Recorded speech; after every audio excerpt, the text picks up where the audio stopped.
No Clube do Livro da Associação Tocando em Frente, você é sempre bem-vindo e bem-vinda. Inscreva-se, curta, compartilhe. Vamos embarcar juntos em mais essa leitura?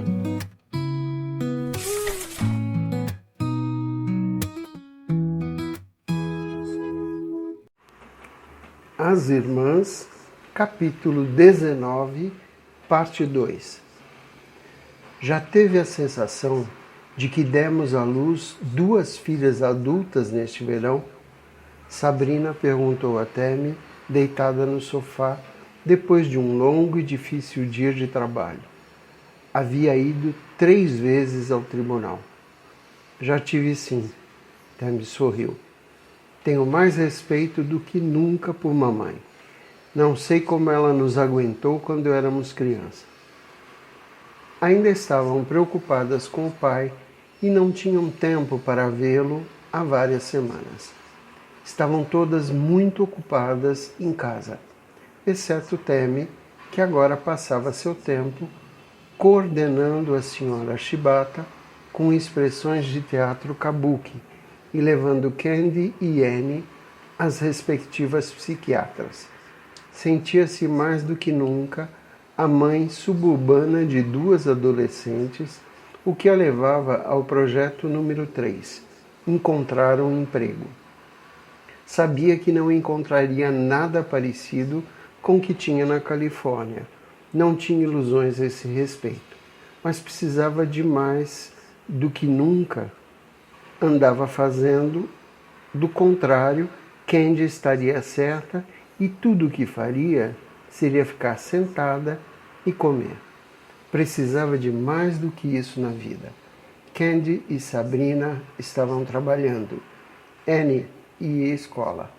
Ela era a única das irmãs que não tinha nada importante para fazer, exceto estar lá à noite quando todos chegavam. Sentia-se uma dona de casa. Estava perdendo sua identidade. O projeto número 3 exigiu mais tempo do que os 2 anteriores. Já estavam em meados de outubro quando conseguiu algumas entrevistas. Falou com o pessoal de várias novelas e odiou a maneira como eram estruturadas. Eram de 2ª categoria se comparadas ao que tinha feito antes. E finalmente conversou com um programa do qual ouviu falar, mas nunca vira. Era um reality, no que havia de mais puro, insultante e grosseiro. O programa focava em casais que estavam com problemas no relacionamento e, basicamente, permitia que brigassem entre si na TV. Socos eram proibidos, mas, afora isso, qualquer coisa valia. Uma psicóloga os acompanhava no programa. Uma mulher ultrajante que parecia uma drag queen. O programa se chamava Dá para salvar esse relacionamento? Depende de você. Soava tão horrível que Temi ficou intrigada, apesar de tudo. Em termos profissionais, seria vergonhoso se associar ao programa, mas a audiência era boa e estavam desesperados por um produtor. O que estava com eles desde o começo tinha acabado de ir para um programa do horário nobre, numa emissora de TV. Não acreditavam que alguém com as credenciais de Temi estivesse de fato disposta a conversar com eles. Nem ela mesma acreditava. Ela não queria que as irmãs soubessem que estava indo conversar com eles a respeito de uma oportunidade de trabalho. Tinha certeza de que ficariam horrorizadas, assim como ela estava. Mas se sentia tremendamente entediada, sentada em casa sem nada para fazer, até que as outras chegassem à noite. E Annie estava indo notavelmente bem na Parker School, depois de 5 semanas. Temi agora era a única sem propósito na vida, embora ainda estivesse contente por ter se mudado para passar o ano com elas. Era como se todas precisassem, se beneficiassem disso. Ela, tanto tempo quanto as outras. depois de perder a mãe 3 meses e meio antes. Tammy foi à reunião na terça à tarde. Já tinha lhes enviado seu currículo, então sabiam tudo a respeito da criação do programa em Los Angeles. Era uma grande profissional, e se fosse trabalhar com eles, queria algumas ideias novas para manter o programa vivo. Havia começado a declinar um pouco, embora, para surpresa de Tammy, a audiência ainda fosse alta, e o conceito hipnotizava os espectadores.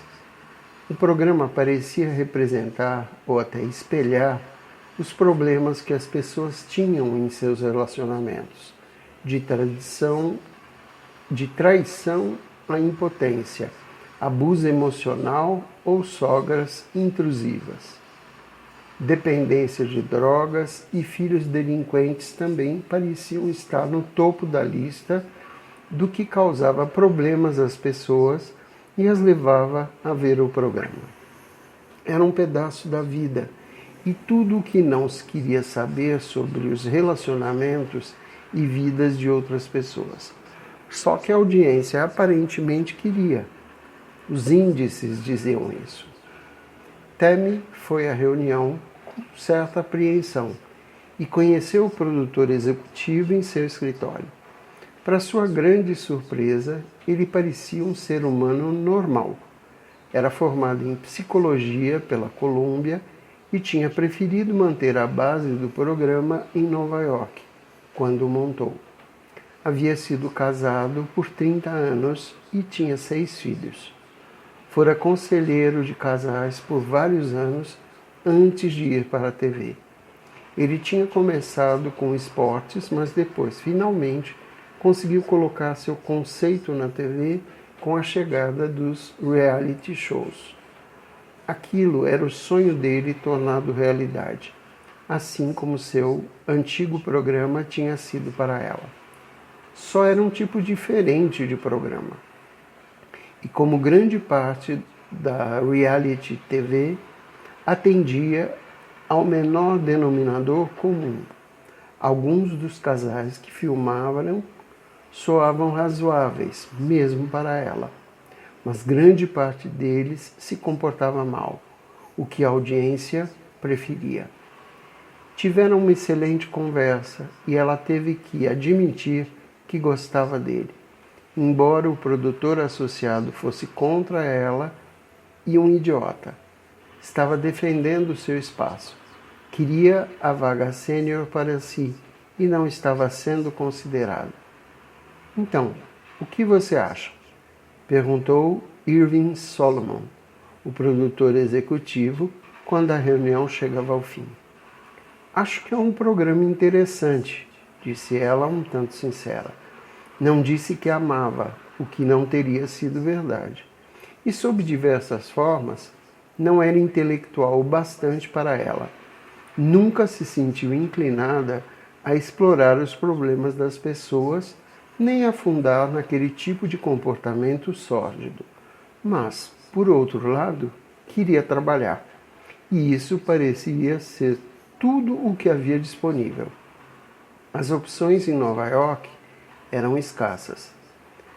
Já pensou em torná-lo um pouco mais sério? Perguntou de maneira pensativa. Não sabia exatamente como fazer isso, mas estava disposta a ponderar a ideia. Nossa audiência não quer seriedade.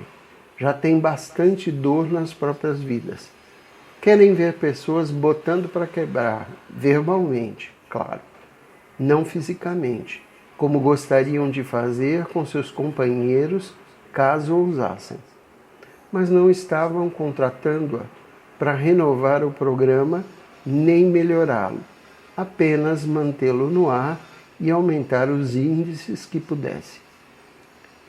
Essa sempre era a questão para qualquer programa de TV. O que a trouxe para Nova York, afinal? Você largou um programa magnífico. Ela achou que tinha ouvido uma reprovação naquele jeito de falar e balançou a cabeça. Não larguei, corrigiu ela. Eu dei o aviso e saí. Houve uma tragédia na minha família nesse verão e quis ficar aqui. Disse com calma dignidade e ele fez que sim com a cabeça. Lamento ouvir isso. A situação está resolvida agora? Perguntou ele com certa preocupação. Está melhorando, mas quero morar aqui agora para ficar de olhos nas coisas. Você tem tempo para trabalhar no programa? Tenho sim, disse com confiança e ele pareceu aliviado. Ela era extremamente profissional e ele sabia que Temi não estaria conversando com ele se não estivesse interessada no emprego. Estava esperando que sim, que assim fosse. Já sabia que a queria. Não estava entrevistando mais ninguém e contou isso a ela. Deu-lhe várias fitas com gravações e pediu que pensasse e entrasse em contato com ele. Não queriam estragar algo que já funcionava. Queria que ela respeitasse isso também. Entre em contato nos próximos dias, prometeu ela. Queria ver as fitas do programa. Conheceu a psicóloga quando estava saindo. Não podia acreditar na aparência dela. Exuberante era uma palavra cordata demais. Ela estava usando óculos de acrílico e uma roupa apertadíssima. Seu busto enorme se projetava para fora do vestido. Parecia uma madame de um bordel pavoroso, mas ele alegou que a audiência e os casais adoravam. Seu nome era Désirée Lafayette, que dificilmente seria seu nome verdadeiro. Ela parecia um transexual e Temi ficou se perguntando se não seria mesmo. Nada teria surpreendido naquele programa. Ainda menos uma psicóloga que antes tinha sido homem.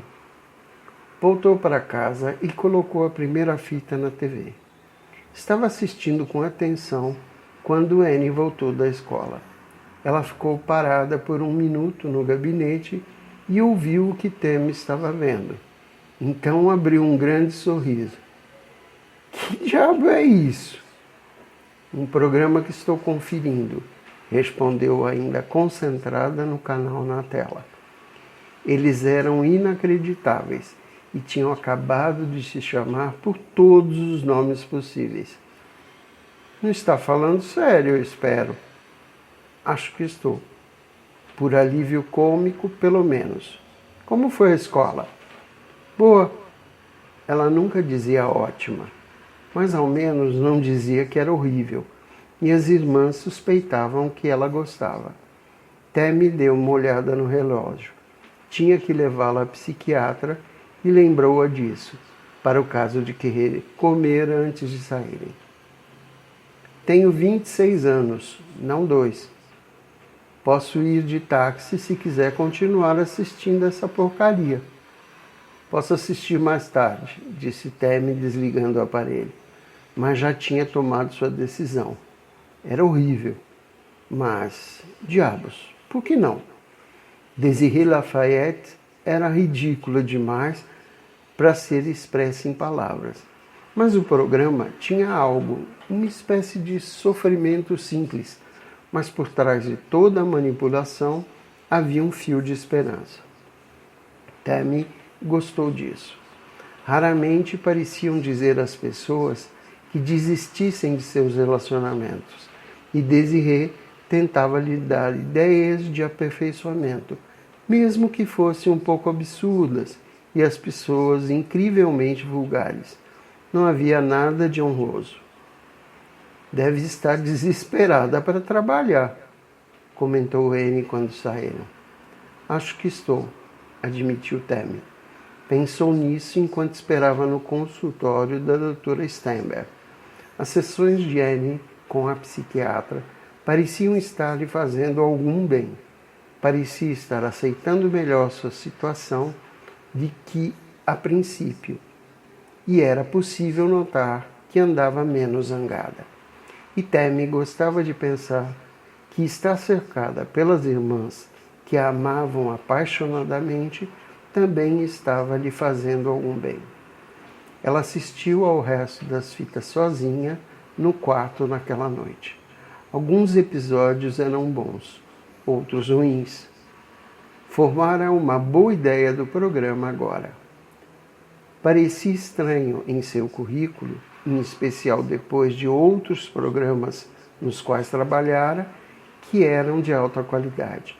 Mas era o único emprego disponível na cidade. Tinha ligado para todos que conhecia e ninguém precisava de um produtor no momento. E ela não tinha mais nada para fazer. Ligou para Irving Solomon na manhã seguinte e disse que estava interessada. Ele deu alguns valores e ela disse que sua agente ligaria para ele.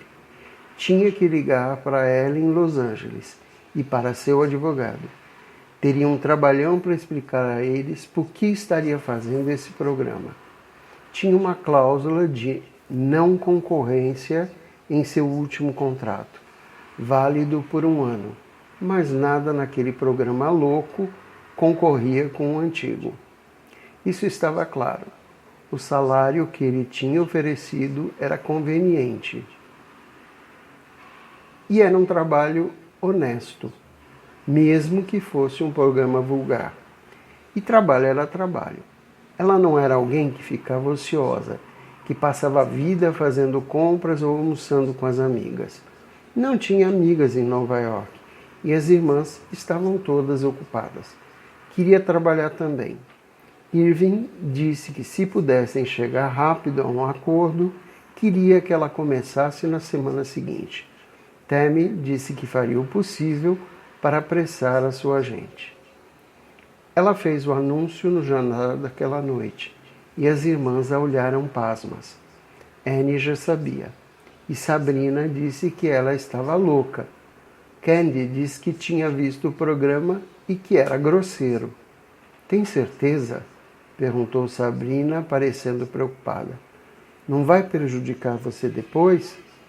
Espero que não, disse Tammy com sinceridade. Acho que não. Pode parecer um pouco estranho, mas não custa tentar reality TV. Fiz isso há alguns anos e não prejudicou minha carreira na época, desde que eu não me dedico a isso para o resto da vida.